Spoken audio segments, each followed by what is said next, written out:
Technology, thanks to you, I was able today to like mirror screen my iPad. Like I didn't even know I could do that until about 15 minutes before the session started. So I was able to write my math. It was just so cool. It was so cool. And the kids had fun and I had fun and it was just. Did you use the whiteboard function from Zoom? Is that what you used? Yeah. Well, I mirror screened my, so I shared my iPad, like I AirPlayed it. Yep. So I was able to use my whiteboard on my iPad. It was just easier because I have the pen and. Sure.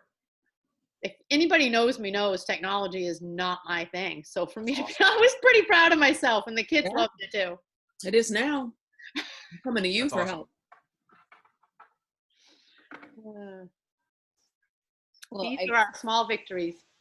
I was thinking that we're all earning that ISHTI standard the other day. We've got it covered. Exactly. I was thinking that one they can just grandfather us all through it. Yes. Yep. For sure. You guys, I have a Zoom this afternoon with Senator King.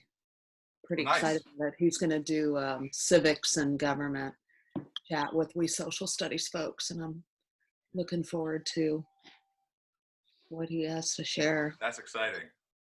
I'm excited. I'm hoping. I think it's probably going to be the fullest Zoom. I think it can take 100 or maybe 50. It can take over 100. I was in one the other day with 247 participants. What was the Zoom about? It was with DHHS. Yeah. It was pretty crazy. I can only imagine. I know I can't fathom it. Did anybody go to your school board meeting last night? Yeah. I was there. I wanted to be, but I didn't want anyone to know it. I just wanted to. I should have set up like a fake visibility cloak. Kelly's listening. She doesn't want you to know she's listening, though. Well, so here's a little pro tip for you. If you go on your little box there for the Zoom and you go to those 3 little dots, click those. It says rename. Oh.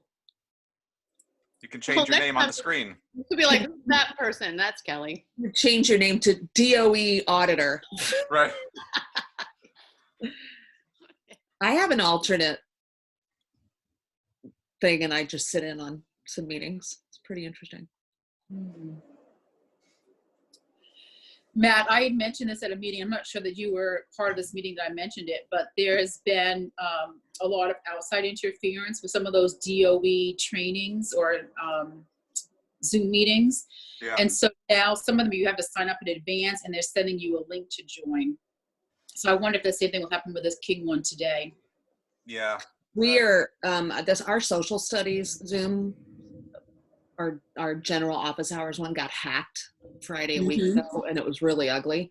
Yep. And ever since then, we've been on a password. Like once we signed up a file with DOE, they sent us a chart and it has all the meeting links to get in. Like Matt sent us this one, but then it also has a column that has passwords on it. So again, I really, when I was thinking about it, it had to have been an educator's kid who hacked in, because why kids wouldn't go around looking for Zoom codes. Well, it was on the DOE website, so anybody across the country could have. They even true, it could have maybe not even been anybody local, but it was just really odd and weird, and they don't have access to this doc, so good. Yeah, that's been a little concern going around. There was actually a flyer or something I saw that the FBI is looking into that and is warning people about these Zoom things and being careful about how you manage them and then monitor them. And so that is something we'll have to have a little bit more, to quote Mad-Eye Moody, some constant vigilance on, because it can happen if we just put a free thing out there to everybody. And for that level, like you were talking about the ISTE standards, that digital citizenship piece is really important, and we can I think use it as a leverage point to teach parents and our students all that stuff. But it's real. Like, Hillary, how are you doing? Stuff.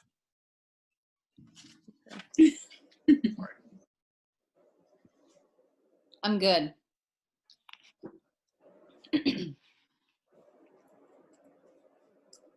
So should I be using for my Zoom sessions the password? I don't usually have, I've tried to keep it as easy for parents as possible, so I have had it without a password, but should I add a password to make it more secure?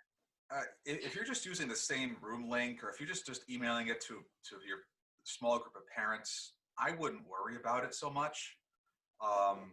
It's when you're doing something like, hey, I'm going to be bringing people together, and you put it out to the public Facebook page or out onto Twitter, and that's when it could be easily shared and shared and shared and shared, and then people can come and hack in. My dad messaged me this morning first saying, he must have heard it on the news or something, I don't know, to be careful about Zoom. So You're poking around in the settings. There's I could tell that my DOE moderator was trying to go really quick and figure out how to turn off the participants' ability to screen share. Because what the kids were doing was they weren't having their camera image like we are.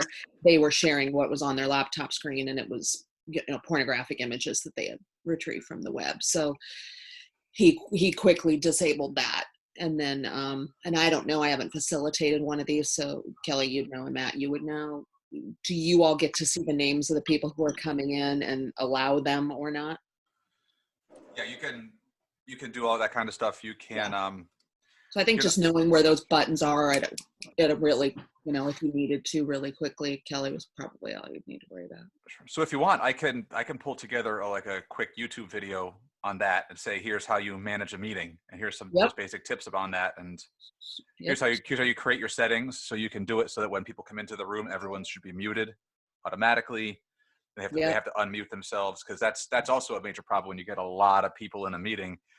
Everyone if they don't mute themselves, all the background noise becomes really problematic. Yeah, I can pull that together if you think that would help. Sure. I would dump that onto the. we just enjoy your videos, Matt, so make them. We'll watch them. What else do you have to do, right? Right, I'm bored. Yesterday was my lowest day. I don't know if it was the weather, the lack of light. I was very teary, very down, sad, missing the kids, needing some connection, some connectivity. Getting all weepy again. And I think it's just hearing these numbers, these projected numbers are just outright frightening. And yeah, I'm really concerned. We all know thousands of people, and so our chances of being impacted directly by this are just growing exponentially each day, and it's alarming. I've been there we go. I've been really struggling with feeling like, and yesterday was a low day for me too, which is interesting. But a lot of it has to do with whether the sun's out or not. I find even without this crisis, it has a lot to do with my mental state. But what I've been struggling with, I think, just this week is feeling like, what the hell did I accomplish today? Like, what did I do? And I've been working on, in the morning to kind of combat that, making a list of things that I want to make sure I accomplish. And then I feel like, okay, I actually did something today, because it definitely affects my mental state when I feel like, what did I do? Yeah, I didn't realize how much I needed the instant feedback and gratification from kids. Yeah. And we certainly don't get that through this means. Hi, Allie. Hi, Allie. Hi, Kelly, down there on the bottom. So Leslie, I just emailed you and the rest of the teachers in 5-8 that I worked with Paul Shaw to develop mass email groupings. Mm-hmm. So you just type in class _of_ and then the year of their graduation, and it'll be an easy way to reach your entire 6th grade team. Yeah, we actually have a. Oh, you did. Yeah, we had a grade 6 email, so it goes to every kid. What we still don't have, and honestly, I've just been so paralyzed that I haven't done it. Is do the same with all the parent emails. because Oh, that's good. equally as Good, important, I good. think. Yeah, starting to hear from some kids that we hadn't been hearing from, and I think it could be because the second deployment, each of us, we sent it was like a sample daily schedule to try to adhere to that really simplified it for them, and some more explicit instructions and really encouraging them to the digital side of taking pictures and sending them even if you only have a phone.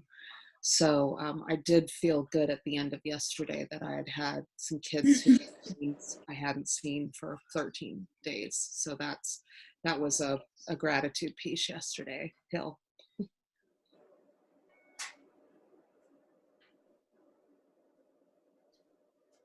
How are those of you with kids? How are the kids doing?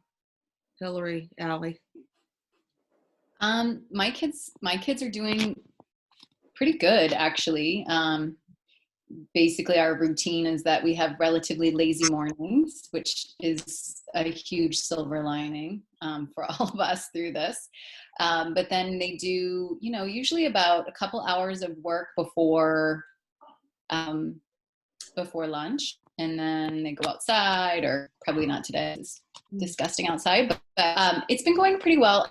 I had sort of an epiphany with Bodhi. He's in 5th grade, and I think he was getting really confused by going from the paperwork to then going to Google Classroom and feeling like he had to do both.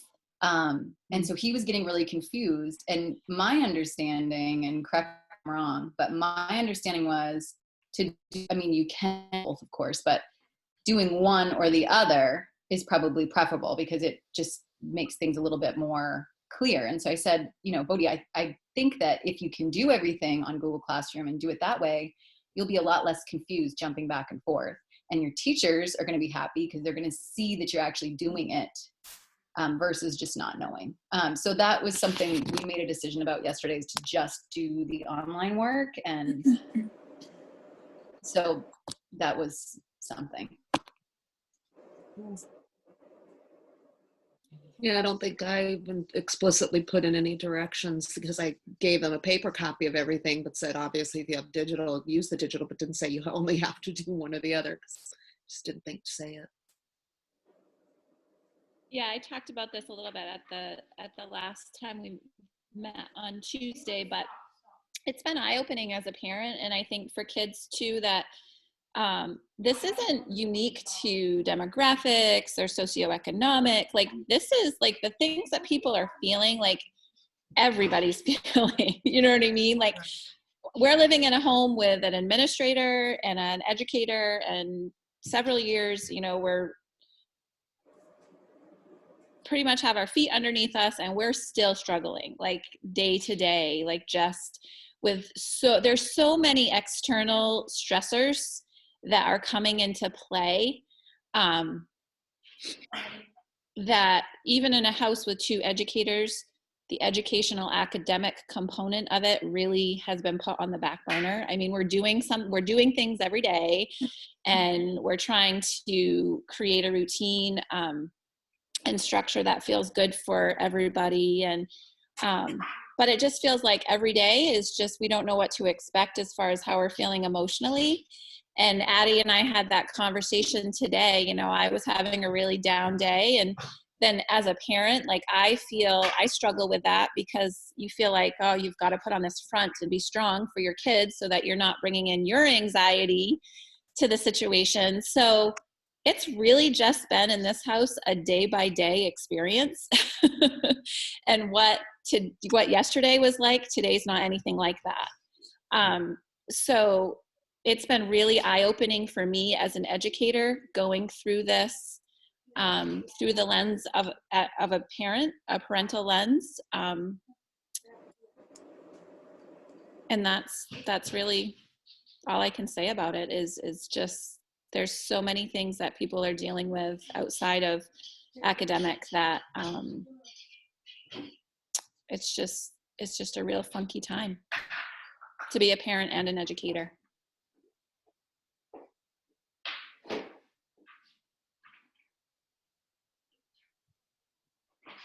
Thanks for your candor. I appreciate it. And I will say, 'cause I have some personal close relationships on here as well.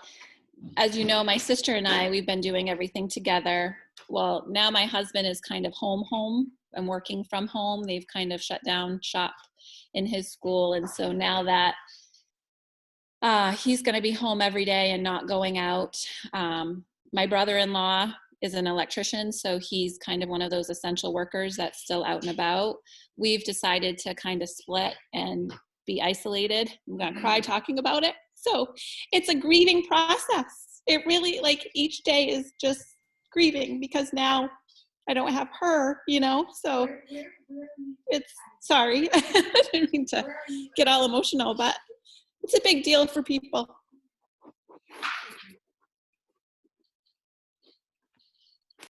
I know, Allie, when I was on a Zoom class yesterday with Lisa Flumke's class, and Jess was in it too, and I started to cry because one of the children in the Zoom class, like, Lisa was asking them, so what really good is happening for you right now? And one of the kids just looked up at the screen and he said, I just really miss all of you. And I just really wish I was back at school. And I started crying. And so I texted Jess real quick and I said, I'm trying really hard not to cry. And she said, just, you know, turn off the video if you can't, because it's very hard. Like, I was so excited to see their faces, but then when I see them, it's so much more real. Like, I'm like, oh my gosh, we should be in school with them. This is, you know, but I know we have to be separated for good reason, but it is very hard. And I got to FaceTime with Hillary and the boys yesterday because I haven't seen them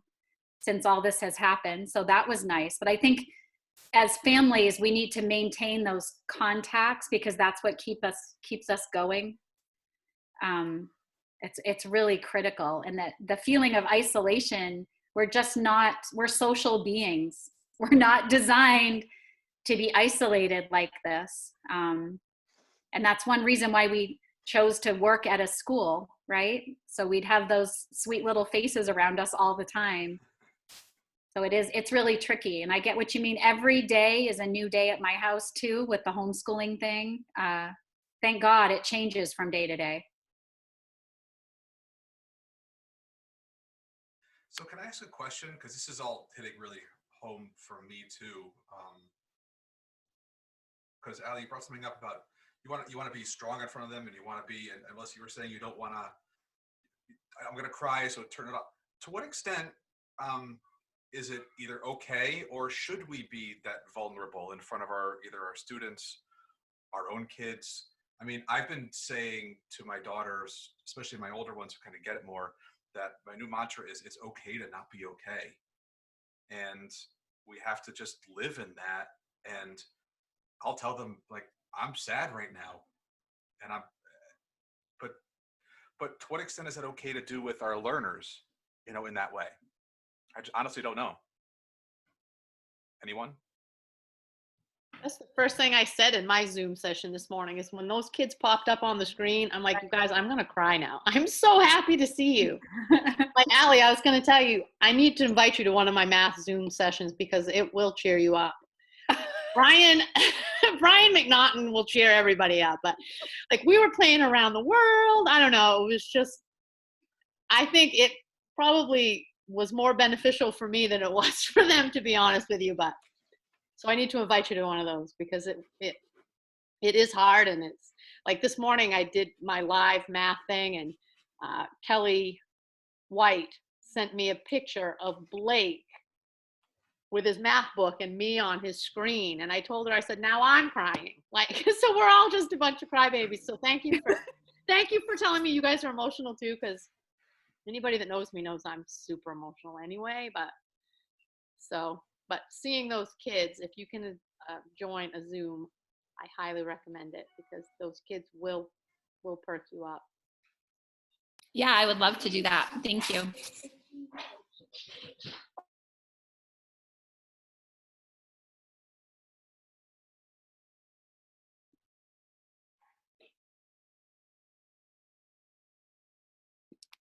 Matt, I'll chime in to answer the question that you posed, because I think that even as clinicians, we are challenged all the time about how self-disclosing we are with clients and showing them our own vulnerabilities. And everything that I've heard this morning is about the message to our kids has been, it's you I miss, right? And that's valuable. That's reinforcing to kids. If we were saying, well, this is really scary and I'm scared, then we know we've crossed that line. We are connecting with kids in the very basic of ways and expressing to them our care for them and our well wishes for them has significant value. I wouldn't encourage anyone to stop doing that.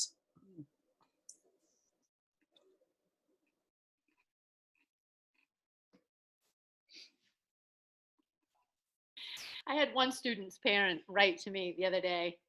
He's in our math environment in the morning, Allie. He just had his last name changed to something that rhymes with ring. Anyway, his mother said, he misses you guys so much.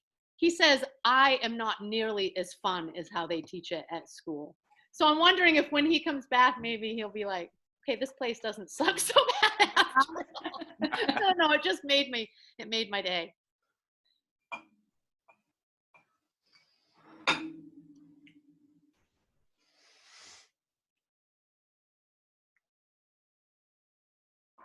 I'll say this much too, it plays it for a positive, because I'm connected with and learning from a lot of folks around the state and country places who are doing this kind of stuff. And what you all are doing is the model for how to do this. And you should know that and own that and celebrate that. And if nothing else, as a piece of pride, that people are looking to and at us and you for how you're doing it. So take that. Take that. I don't have a good way of ending sentences. I just don't. Every time I wind up saying, I don't know, and I stop saying. Is he dangling participles or anything? I'll just build up a little bit. Adam being here now, I hear, maybe inadvertently, maybe not so much sometimes, his meetings. And yesterday, I think it was, he had a big MPA session. And so it was principals all over the state, and they were doing a Zoom or some sort of connected activity. And they were talking about their obstacles and their strengths and how they're dealing with things. And so there was some reassurance to begin with the fact that no matter where you're from, no matter what part of the state you're in, from, Falmouth to York to Fort Kent, everybody is having the same questions and the same struggles. And, it's that across the board, they're talking the same way and wondering about the same things. But just to kind of piggyback on what Matt said, when he got off that meeting, we both looked at each other and said, wow, we're on top of it. We've got a lot of great things going on in relation to what's going on around the state. So what Matt's saying is absolutely right. As far as, conversations that you're having with one another as teachers and with administration, and the support that at the K2 level we're getting from Jess is really top notch. It's really something to be proud of. So keep up the good work, because you're doing great things for sure. Was a gal in my Zooms before this, social studies, and I wish I could remember where she said she worked, but their current directive and what it's been for the past 3 weeks is they are on paper only with kids. I just can't even. I know some of ours are forced to be that, but I imagine that, Kelly. I just can't even, we're ahead of the curve. I know I was talking to one of my friends who teaches in a neighboring district yesterday. She was asking how it was going. So I was asking her how it was going for them too. And they haven't sent out a second round of work. They've only done packets. They're not responsible for checking in with students that they haven't heard from, like that. That makes me nervous. Like, Melissa's done an amazing job of checking in on people that we haven't heard from. That's the only thing I haven't given out is my phone number. I don't know. I just worry that, we all have those kids that we're worried about. And I can't imagine just sitting home being like, well, I haven't heard from so-and-so and just letting it go at that. So our district's definitely on top of things. I would suggest don't give out your cell number or your home phone number, but there are things like Google Voice. You can create yourself a Google Voice number, and that might be a way if you wanted to physically talk to someone on a phone, they didn't have connectivity, you could create something like that. The Zoom phone numbers to connect, they're not great right now, because I think that function is kind of being limited because everyone's using the Zoom platform now for so many reasons. But if you did want to give a phone number, I'd really highly suggest like a Google Voice. I was connected to another one that I'm going to talk with Paul about soon. But no, you are not going to offend anybody because I'm eating my lunch too. Yeah, says Matt, who's eating. I got my meal delivered. It was nice. Okay. Did you bring enough to share with everyone? You want a ranch dried chickpea? Doesn't that sound delicious? Can I share another positive? I will say I do have these too. I got an email from Abby Trafton today. Her mom is probably going to have her baby today, and she's really excited. We're waiting for that email.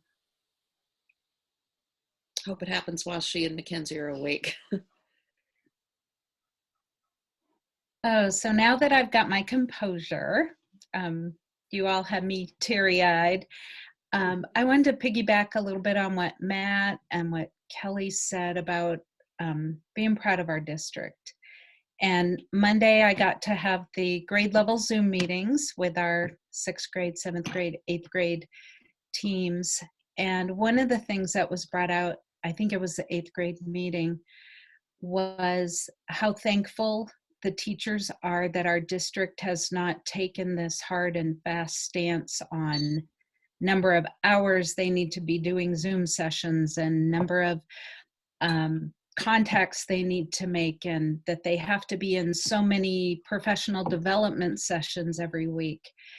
And we got to discuss the fact that just navigating everything that we're all going through right now is a very important piece of professional development. Many people are learning Google Classroom and all these other platforms that maybe you had been introduced to before but hadn't really used extensively. Zoom is a brand new thing to many people.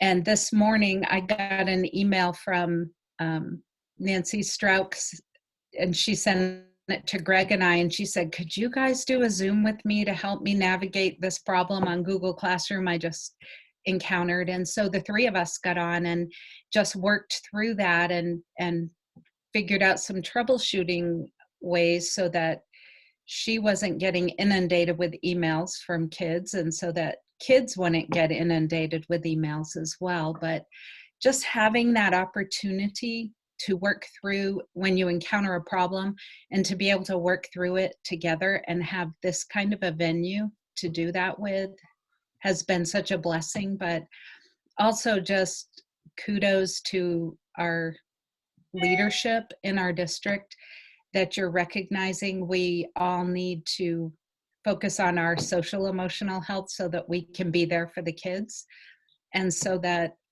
we can also encourage our parents and students as well. There, that's my soapbox.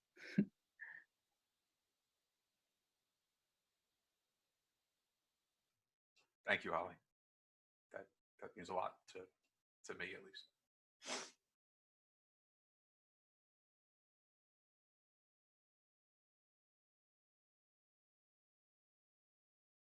So I am kind of curious, not to change the subject completely, but I didn't join the school board meeting last night, but I know we talked about this earlier, but I was just curious if anything new came out of that.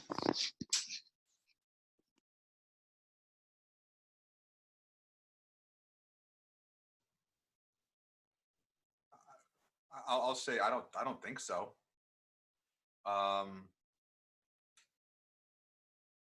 Yeah, no, just conversation about how the governor has changed the decision from April 27th to May 1st, and that those decisions are it's not a school board mandate, it's a governor mandate. So it was a pretty quick meeting overall. Anyone else who was there? I was there. This is Kelly. I think that what I really enjoyed about that meeting was how much positive stuff everybody had to say about all the staff and the teachers. The administration was so positive about everybody and all the great things we're doing. And I think that was really great to hear. It was also amazing to see 50-something people at a school board meeting, because you never see that. But no, everything was really positive. But I don't think there was anything really new, because they can't make any decisions until the governor makes decisions. So we're just kind of all in that waiting pattern. Yeah, and my understanding was that the administrative team was going to meet today. And I don't know if that was about what we were going to do for that last week that we don't have plans for. They were going to talk about that, I think, today. So Sure. Among a lot of other things. Right, I'm sure. They meet every Thursday, don't you? I don't know if it's gonna be every Thursday, but it might be every other Thursday now. I don't know. I honestly don't know. And I'm on the team, so I don't know. But that's one of the issues, given that we have to start doing longer term planning, as I've been saying on here, and it's recorded, and I've been very public with my feelings on this. Hope for the May 1st deadline. Plan for throughout the school year, right, and possibly into the fall. That's unfortunately where I think our mindset needs to be, because as you've seen, and Leslie was talking about this at the beginning, the numbers, the projections are just staggering, and those numbers, the lowest numbers are if we do full mitigation, and that's just not happening across the country. And so hopefully we can stem some of it here. But I think we have to plan and prepare for that longer stretch. Hope it's all better by May 1st. We can be back. But I think that's part of what things we're going to be talking about today, and things like evaluations, PEPG, and I'm still trying to get a real solid answer on that. I have some recommendations, and I'm going to talk with him about that and bring it up to the committee. And just other logistic things of what we might need to do.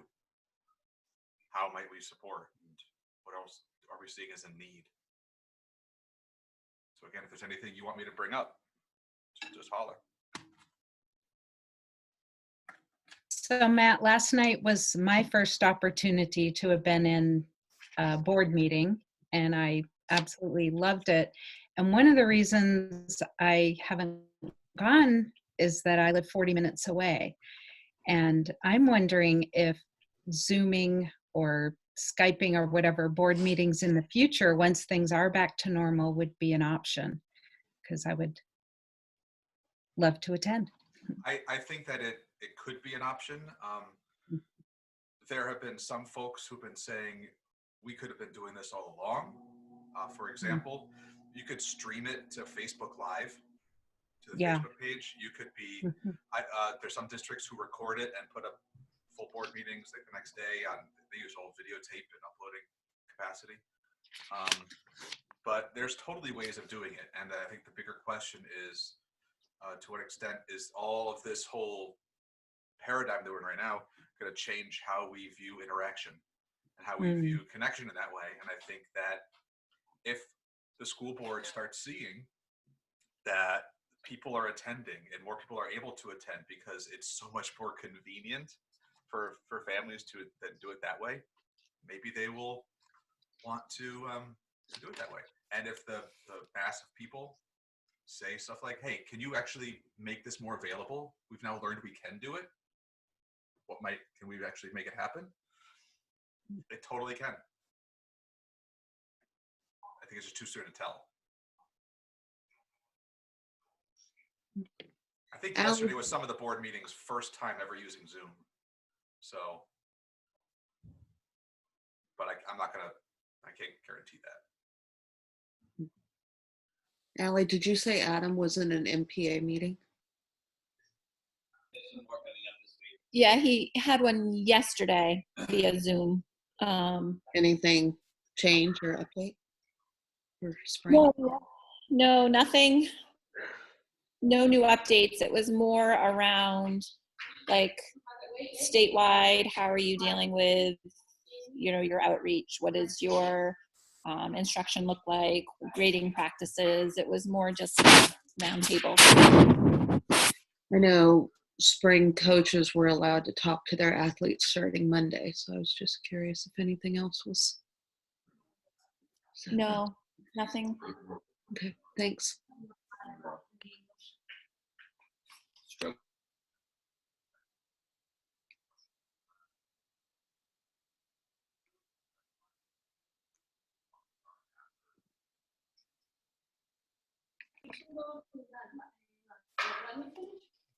One thing, as we move forward, if we're going to, be more online and less paper access, if we ever get to the point where maybe we can't go back to school to be able to produce mass quantities, is the reason I was in and out of this meeting. Rural Maine internet connection, horrible. Like when I'm Zooming, my husband has to shut off, his computer, or, we have to disconnect our phones. It's really quite a task for these families that are living out in the middle of nowhere.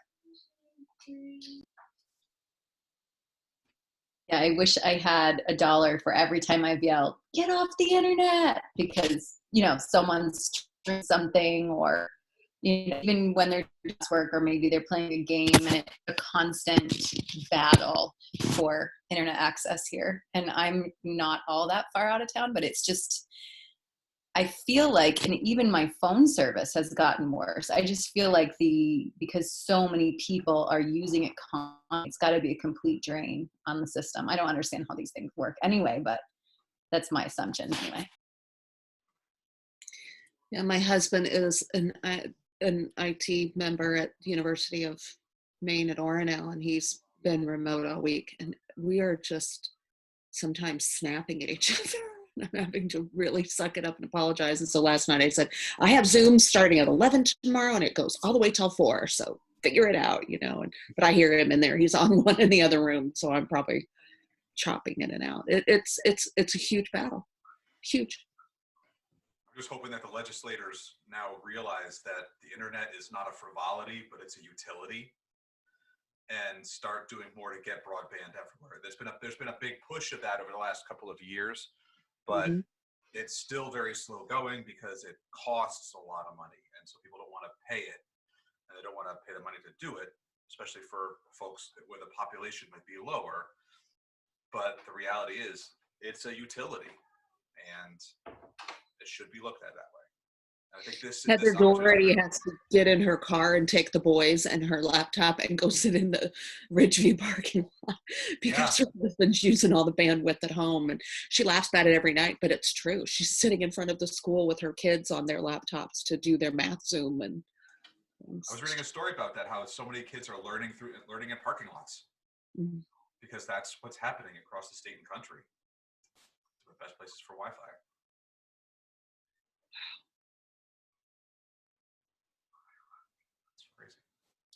Even with good Wi-Fi, it's impossible for me to teach my kids, via the internet because of their low skill level.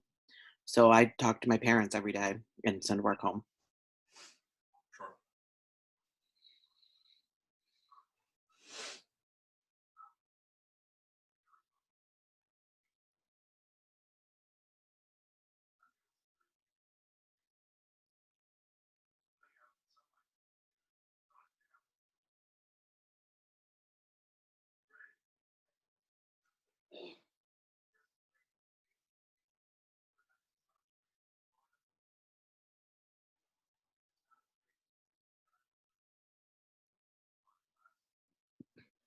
Well, we've brought the board games out. We haven't done that in a long time. So that's been super cool. I hope more families are doing that. March is usually a month of sitting on bleachers every, second we have, because it's the start of AAU basketball, which lasts all the way through summer. So we've had a lot of good family time doing things we don't usually get to do together. So that's a rose for sure. Allie, how's your mom doing down in St. Augustine? Tori's still down there too. She's doing well because of her health. She really is just staying, at home. She gets out in her driveway and scoots around a little bit in her chair, but they're being really cautious, which I'm thankful for. Well, if they need anything, let me know. I can have Tori drop off stuff for them. Thank you. Thank you. They just discovered Walmart. They don't just have a Walmart pickup and Publix. Their grocery Deliver. stores, they actually deliver it right to their driveway. So that's convenient. Yeah. So I'm happy about that. I just want to put her in a little bubble and not have her come out until this is all over. I bet. So.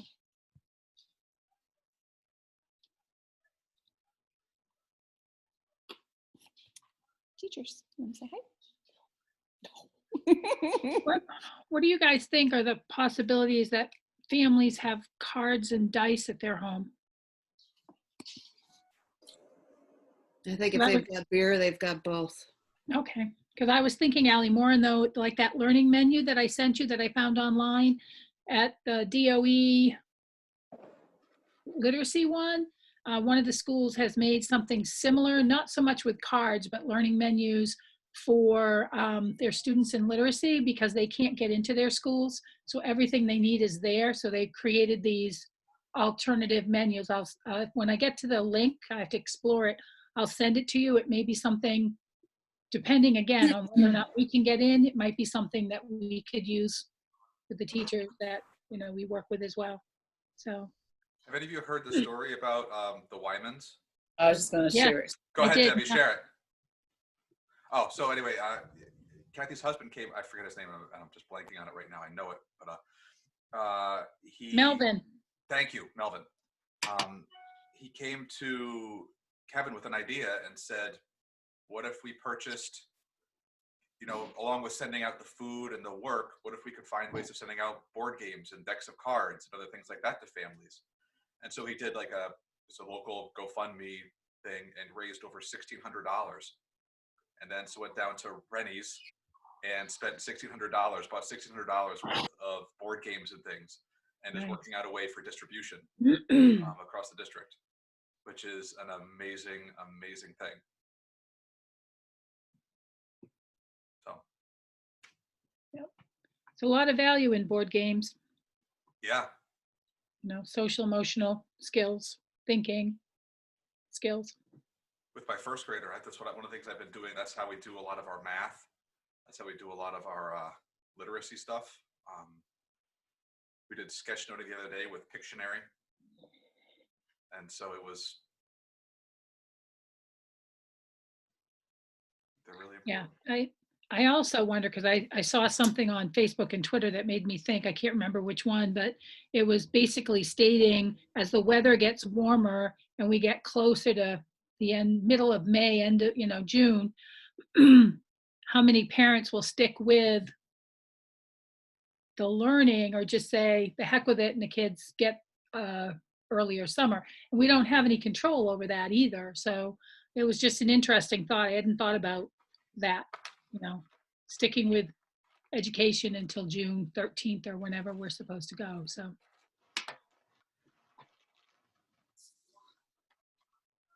Yeah, I think that's a conversation that we'll have to have is like, if we're going to be extending out, what's a realistic end point? Right. Is it really going to be June 15th? Or given how much our days have already been waived, will it be just, and I'm not saying this is just completely on my head, but is it like get to Memorial Day, call it good? I honestly don't know where this is going. I had never thought of it until I read that posting. So, interesting. I don't even know if we can do that. Well, we might not be able to, but parents can. Oh, sure. But it's my understanding, Matt, that that is a local, that is through DOE, a recent DOE priority notice, that that is a local decision. That is not being mandated by the state. Right.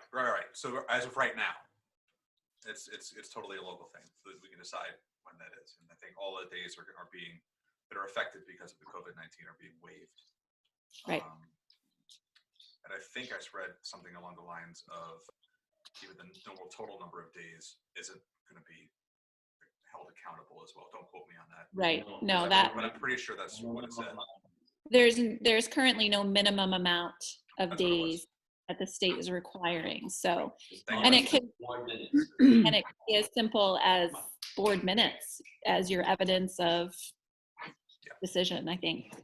So that, again, you know, Holly had talked about a lot of flexibility and the decisions that we're making and the steps that we're moving at the administrative level. I think we're kind of fortunate on the larger scale too, that the state has been a pretty good partner in this whole process as well, as far as letting us kind of take our own path and letting us hold the opportunity to make decisions. So.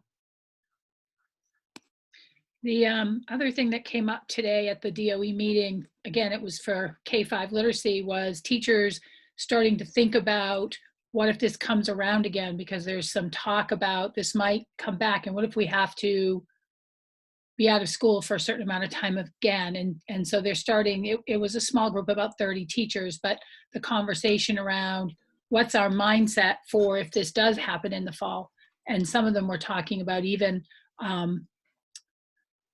planning differently. They said, you know, we might be able to send the work home, but our kids don't necessarily have pencils. And if we send pencils home, they don't have pencil sharpeners. And so, you know, just that whole thinking process around if we are out again in the fall, what would we need to do to be more prepared? Because a lot had less time than we did. We had 2 days. A lot of schools didn't even get that. So that was an interesting conversation as well.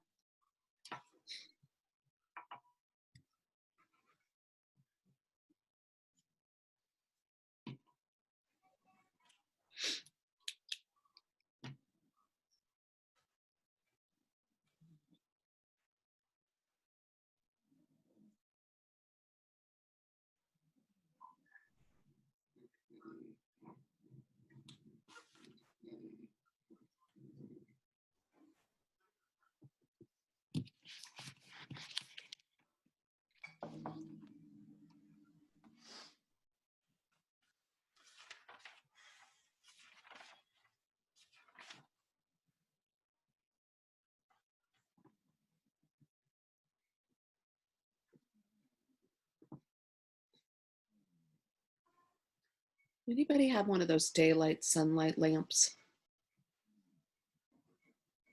You're laughing at me, Kathy. I'm serious. I think I need some artificial. We have one, and I'm still trying to keep to a regular schedule-ish. So I get up at 6 o'clock.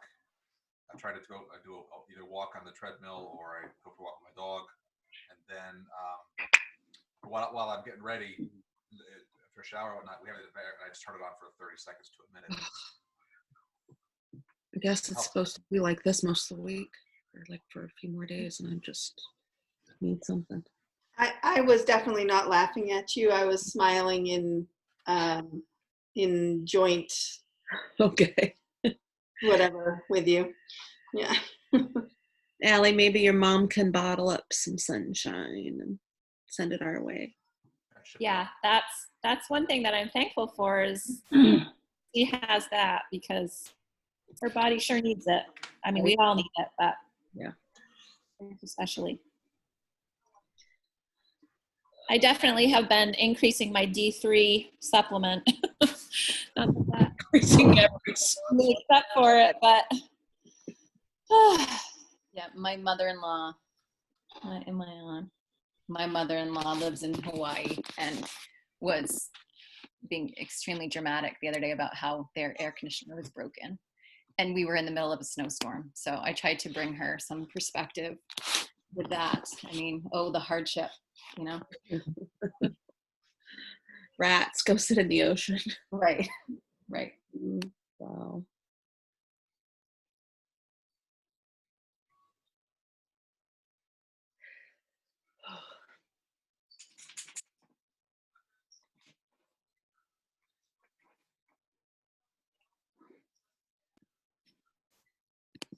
So I'll share something else that I thought was kind of funny yesterday, because this whole situation has provided really great opportunities for teaching my children like everyday life skills, which I don't know. I think I'm my own worst enemy, because sometimes I just feel like it's easier to do things myself. And now that I've got a little bit more time, I'm going to try to give them a little bit more responsibility. So yesterday they learned how to clean the bathroom. And I'm embarrassed to say that I've never actually taught them to do that before. Especially because the mess in the bathroom is typically from them. And so that was an interesting lesson to show them, you know, what I do to go about cleaning the toilet in particular. And they were completely grossed out. And I said, you know, maybe this will make your practices in the bathroom a little bit different now that you guys are going to be the ones to clean it. So I felt like that was a parenting win yesterday. And I can't wait to think of something else that I can give them to do. Good life skill. Yes, it is. Someday they will be on their own and have to clean their own bathrooms.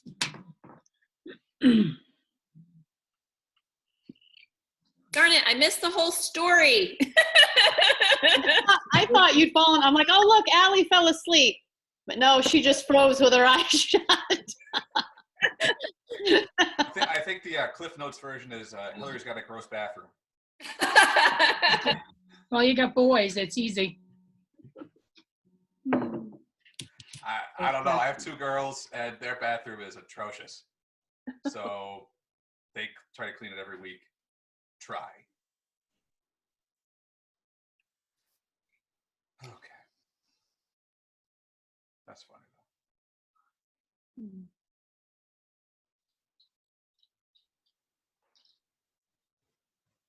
Well, I have to admit that, so my kids do know how to clean a bathroom, but it's mostly in thanks to my daughter. Because I taught her, and because she's kind of my more neat freak one. And she got sick of cleaning up after things her brothers left behind, let's just say. And so I've heard her actually like training them on how to clean the bathroom and stuff. So.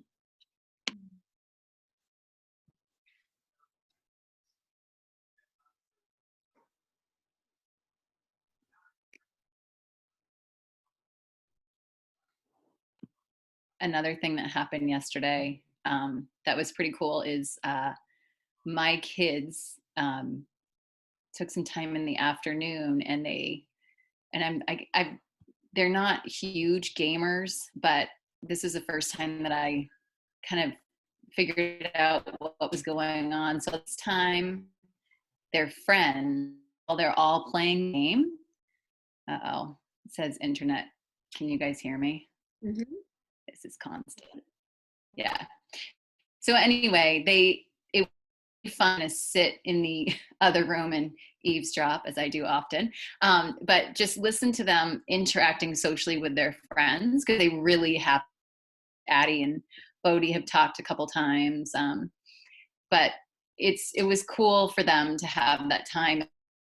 Noticed the difference in them afterwards when they were able to have a connection that wasn't Jason and I. I think they really need that social connection.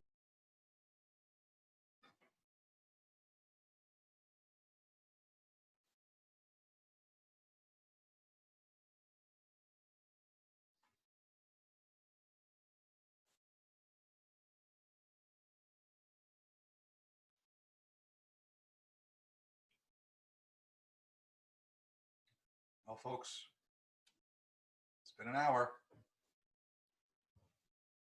It's been good chatting with you. Seems like other folks have a 1 o'clock. I have a 1 o'clock as well. So thank you for jumping in. Stay well, and see you next week. Last Okay, night. bye, everyone.